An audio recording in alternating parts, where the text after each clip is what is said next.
Well, good morning, everyone. Max of Max's Models here.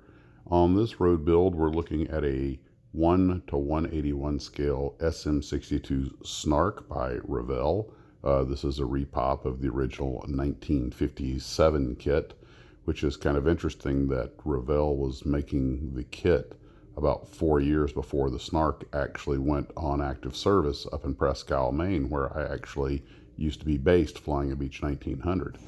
In fact, the Presque Isle base was the only active base. The missile was only in operation about 4 months before it was taken offline and the squadron deactivated.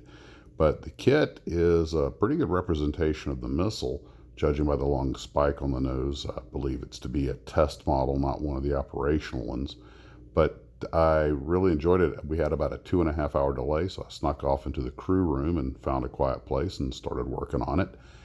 The only real problem I had with it was when I test fit the fuselage halves. Everything seemed okay, so once I started gluing it, I had trouble getting the seal to hold, and I realized I had missed some flash. It was pretty small, and I did not have my OptiVisor with me. All I brought was some glue, some sprue cutters, and some sandpaper.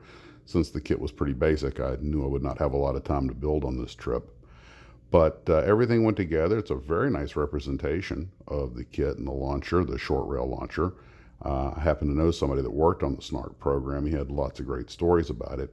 It was a very trouble-plagued system. In fact, they fired one off the test range to go to Puerto Rico, and it wound up in Venezuela. In fact, I believe they discovered it back in '83, the wreckage of it.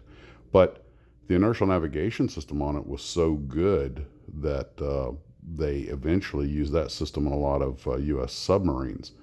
They thought they were missing Ascension Island, and when they went and did all the math and started taking more accurate readings, they realized that the old charts had Ascension Island in the wrong place, and the missile was actually going pretty much within a couple of miles where it was supposed to go.